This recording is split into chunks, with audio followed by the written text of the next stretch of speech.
कधीच नाही चुकणार तुमचे फेवरेट टीव्ही शोज झी5 सोबत, तेही एकदम फ्री. काय झालं डॉक्टर? फाल्गुनी अशी अनकॉन्शियस का झाली?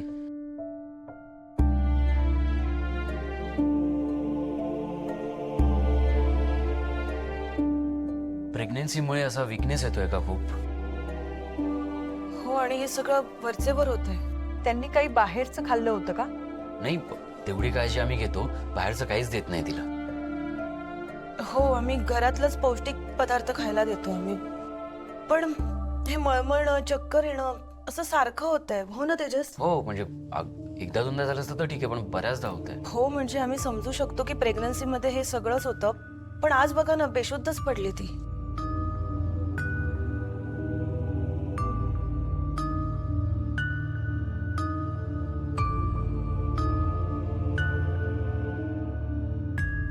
घरात जे चाललंय ना त्याचा फाल्गुनीला खूप त्रास होतोय. ह्या सगळ्याचा खूप मानसिक धक्का बसलाय. ते काही असलं तरी फाल्गुनीला लवकरात लवकर बरं वाटायला हवं. काही नाही होणार फाल्गुनी ताईंना, सगळं नीट होईल. देवी आईचा आशीर्वाद आहे ताईंच्या पाठीशी. आधी विश्वासघात करायचा आणि मग म्हणायचं काळजी करू नका. ह्याला काही अर्थ आहे? तुला काहीच कसं वाटत नाही ग? आत्या पण मी सगळ्यांपासून लपवलंस, अद्वैत पासूनही लपवलंस. तुला कळतंय ह्या मैथिलीला घरात आणून घरच्यांवरती मृत्यूची टांगती तलवार ठेवलीस तू एक प्रकारे. मला देवी आईचं वरदान आहे म्हणून मला समोरच्याच्या मनातलं ऐकू येतं. पण तुला कधीच वरदानाची गरज नव्हती ना. तुला समोरच्याच्या मनातलं कळायचं. खूप समजूतदार होतीस ना तू. मग आत्ताच कसं कळलं नाही घरच्यांचं मन?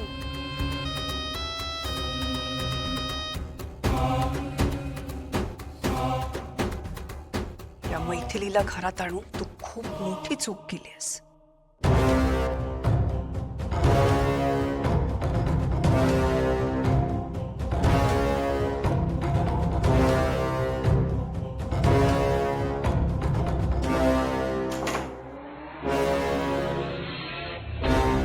ऐका ना, माझ्यावर विश्वास ठेवा. मला तुमच्यापासून काही लपवायचं नव्हतं.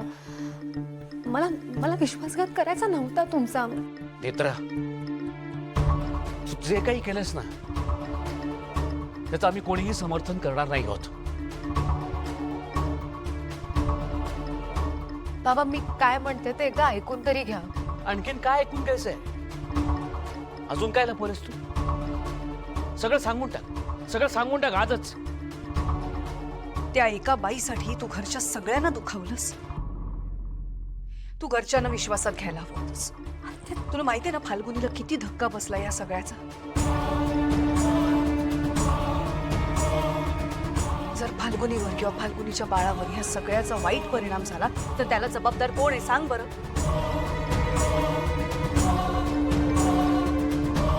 मित्रा, फाल्गुनीला आई व्हायचं होतं.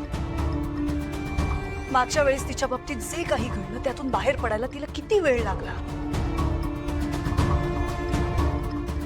आता तरी तिच्यापासून हे सुख राहून घेऊ नकोस. आता तरी तिला आई होऊ दे. आमच्यासाठी नाही तर निदान त्या येणाऱ्या बाळासाठी तरी त्या बाईला घराबाहेर काढ.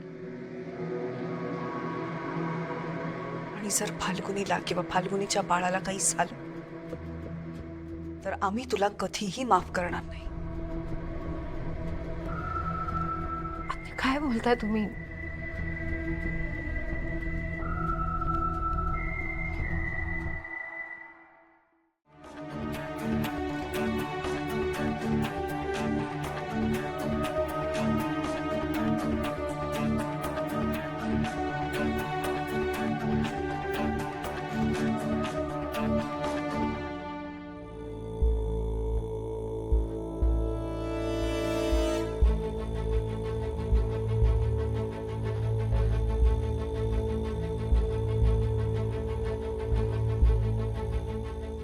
डॉक्टर, काय झालंय फाल्गुनीला? ठीक आहे ना ती? डॉक्टर, म्हणजे हे जे काही झालंय ते प्रेग्नन्सीमुळेच आहे ना? तुम्हाला कोणी सांगितलं की त्या प्रेग्नंट आहेत म्हणून?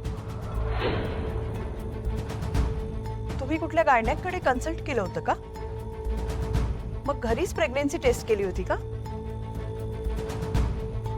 नाही म्हणजे तिने प्रेग्नन्सी टेस्ट केली असती तर मला सांगितलं असतं तसं. नाही तशी टेस्ट वगैरे नाही केली काही. हे बघा, ह्या प्रेग्नेंट नाही आहेत. काय?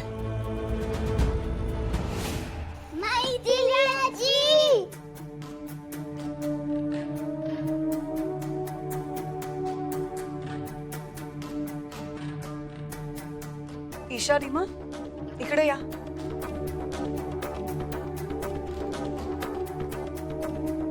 काय झालं, तुम्ही तुमच्या खोलीतून खाली का आलात? आजी आम्हाला गोष्ट सांगायला नाही ना आली, म्हणून आम्ही तिला बोलवायला खाली आलो. आज मी गोष्ट सांगितली तर चालेल? हो. मग जा तुम्ही तुमच्या खोलीत जा, मी येतेच. ओके.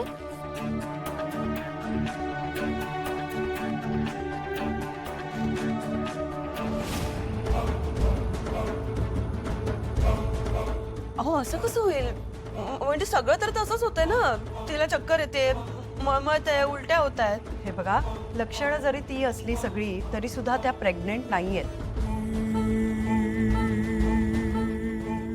यांना ओव्हरियन सिस्ट असू शकतो असा मला डाऊट आहे. तर त्यासाठी आपल्याला काही मेडिकल टेस्ट करावे लागतील. एकदा त्या शुद्धीवर आल्या की आपण त्यांच्या टेस्ट करूयात.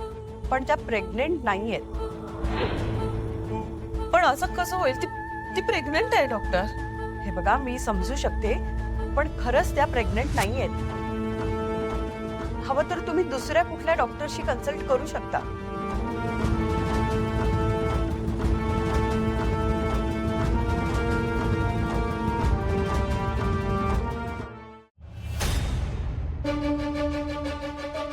काय झालं? काय म्हणाले डॉक्टर?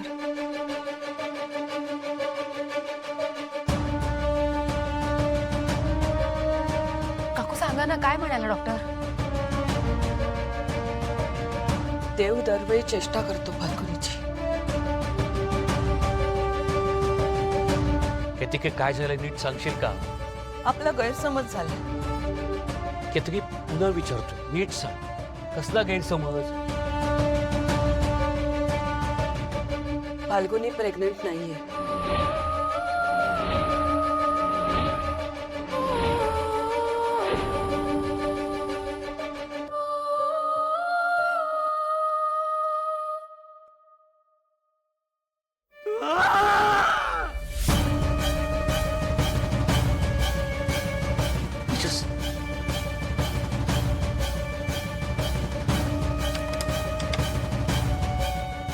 काय झालं? खबरदार फाल्गुनीच्या जवळ जरी गेलात तर. लेकिन वो तेजसची रडण्याचा आवाज येतोय. तोंड बंद ठेवायचं. आज जा, आज जा.